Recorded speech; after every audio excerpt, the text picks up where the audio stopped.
जय Shri Krishna, Radhe Radhe. I hope आप सब लोग बहुत अच्छे होंगे। चलिए अध्याय 13 प्रकृति पुरुष तथा चेतना को आगे बढ़ाएंगे कि श्री कृष्ण क्या कहते हैं इस अध्याय में। तो यहाँ पर श्री कृष्ण ने पिछले श्लोक में यही वर्णन किया। श्री कृष्ण कहते हैं कि ये जो गीता है, जो उन्होंने गीता में कहा है, जो उन्होंने बताया कि किस तरीके से श्री कृष्ण हैं, किस तरीके से वो सर्वव्यापक हैं, किस तरीके से जीव के सबसे निकट भी हैं और सबसे दूर भी हैं। यहाँ पर श्री कृष्ण ने सभी चीज़ों का वर्णन किया है, पर यहाँ पर श्री कृष्ण कहते हैं कि मैंने इस जो चीज़ों को बताया है वो संक्षेप में बताया है, थोड़े शब्दों में यहाँ पर श्री कृष्ण बताते हैं और इसका पूर्ण वर्णन आप जाएंगे तो आपको वेद पुराणों में मिल जाएगा। तो यहाँ पर श्री कृष्ण कहते हैं कि मैंने इन चीज़ों को संक्षेप में कहा है कि कर्म क्षेत्र क्या है और ज्ञान क्या है और ये जो परमात्मा है वो सर्वत्र कैसे विद्यमान है। इन चीज़ों को श्री कृष्ण बताते हैं कि सबसे दूर भी मैं ही हूँ और सबसे निकट भी मैं हूँ। सारी चीज़ों का संक्षेप में वर्णन किया है यहाँ पर श्री कृष्ण ने। पर यहाँ पर श्री कृष्ण ने श्लोक में ये भी कहा कि मद भक्ता, श्री कृष्ण ने कहा बहुत सारी चीज़ें मैंने कह दी, संक्षेप में कह दी हैं, पर यहाँ पर श्री कृष्ण ने ये मद भक्ता कहकर ये संकेत किया कि मैंने कहने को तो सब कुछ कह दिया है, पर समझ में उसी के आएगा जो मेरा भक्त है, जो मेरा अपना है, उसके ही ये सारी बातें समझ में आएंगी। कोई ये सोचे कि भौतिक आसक्ति में डूबा हुआ जीव मेरी इन बातों को नहीं समझ सकता। श्री कृष्ण कह तो रहे हैं कि वो सबसे निकट हैं, हृदय में स्थित हैं, पर आप और हम अपनी स्थिति को देखें तो क्या हमें श्री कृष्ण महसूस होते हैं? क्या हमें श्री कृष्ण कण कण में व्याप्त दिखाई देते हैं? नहीं देखते, क्योंकि यहाँ पर श्री कृष्ण ने स्पष्ट रूप से कह दिया मद भक्ता। श्री कृष्ण कहते हैं जो मेरा प्रिय है, जो कृष्ण भावना भावित है, जो मेरा भक्त है, श्री कृष्ण कहते हैं उसको ही ये सारी चीज़ों का अनुभव होगा, वही इन चीज़ों को प्राप्त कर सकेगा। अन्यथा और कोई व्यक्ति अगर ये चाहे कि मैंने केवल सुन लिया है, सुनने मात्र से तो कुछ नहीं होता है। यहाँ पर संत कहते हैं कि कहत सुनत दशा हृदय नहीं आवे, तो उन्होंने कहा कि कहने से और सुनने से आप उस चीज़ का अनुभव नहीं कर सकते।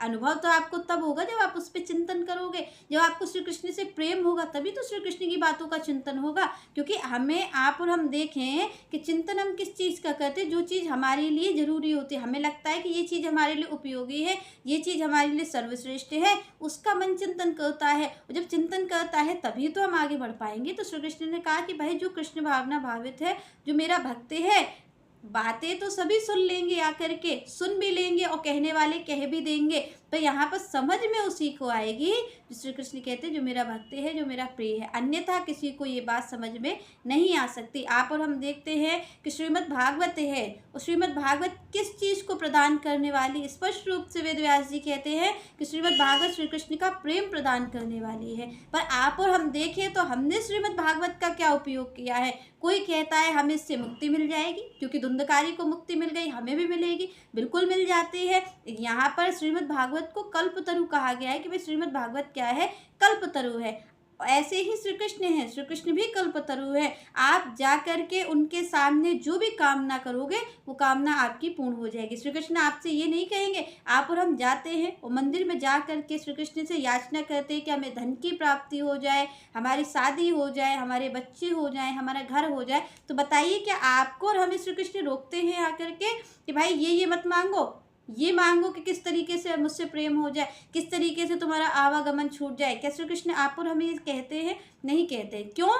क्योंकि वो कहते हैं कि भाई मैं तो कल्पतरु हूँ, जो मेरे सामने जैसी कल्पना करेगा मैं उसकी सिद्धि कर दूंगा। तो यही श्री कृष्ण का काम है। आप और हम ये सोचे कि श्री कृष्ण कहेंगे आगे से आकर के कि आप उनसे प्रेम कर लो, तो हमें ये सब नहीं करना है। इसीलिए गुरु की महिमा ज़्यादा है, क्योंकि श्री कृष्ण कभी भी मुक्ति की बात नहीं कहते हैं और गुरु यहाँ पर बात करते हैं कि आवागमन कैसे छूट जाए। श्री कृष्ण को क्या पड़ी? श्री कृष्ण तो अपने आनंद में है। तो यहाँ पर भगवान आपसे हमसे कभी नहीं कहते, क्योंकि वो तो कल्पतरु है। वो कहते आपकी जो इच्छा हो। यहाँ पर श्री कृष्ण ने क्यों कह दिया कि यहाँ पर आप कर्म करने के लिए स्वतंत्र हो? श्री कृष्ण ने कहा भाई मैं कर्म में दखल अंदाजी नहीं करूंगा, आपको मैंने कर्म करने की स्वतंत्रता दे दी है, आप मेरे सन्मुख आ गए हो, अब आप स्वतंत्र हो, आप चाहे जो कुछ करो। क्योंकि यहाँ पर श्री कृष्ण अर्जुन को बहुत सारा उपदेश दे रहे हैं, 18 अध्याय कहे हैं श्री कृष्ण ने। पर उसके बाद श्री कृष्ण को कहते क्या कहा जा रहा है, क्या कहते हुए देखा जा रहा है कि जो तुम्हें अच्छा लगे वो करो। श्री कृष्ण अर्जुन से कह रहे हैं कि मैंने कह तो सब कुछ दिया, अब जो तुम्हें ठीक लगे उस कार्य को कर लो। यहाँ पर श्री कृष्ण बाध्य नहीं कर रहे हैं अर्जुन को।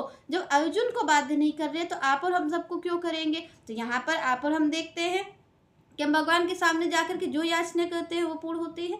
वैसे ही श्रीमद् भागवत है, श्रीमद् भागवत के आगे आप और हम अगर अपनी याचना करेंगे कि हमें मुक्ति मिल जाए तो मुक्ति भी मिल जाएगी। कई लोगों को आपने देखा होगा कि जिनकी संतान नहीं होती उन्हें संतान प्राप्ति भी हो जाती है। यहाँ पर जिनकी शादी ब्याह नहीं होती, यहाँ पर बिल्कुल श्रीमद् भागवत कल्पतरु है। पर यहाँ पर श्री कृष्ण का जो प्रेम प्रदान करने वाली, जो सबसे सर्वोच्च चीज को देने वाली है श्रीमद् भागवत, वो श्री कृष्ण का प्रेम है। अगर कोई पात्र व्यक्ति जाता है और जा करके श्री कृष्ण के श्रीमद् भागवत से याचना करता है प्रेम की, तो वो श्री कृष्ण का प्रेम प्रदान करने, सर्वोच्च चीज को प्रदान करने वाली है श्रीमद् भागवत। सर्वोच्च चीज को प्रदान करने वाले हैं स्वयं श्री कृष्ण।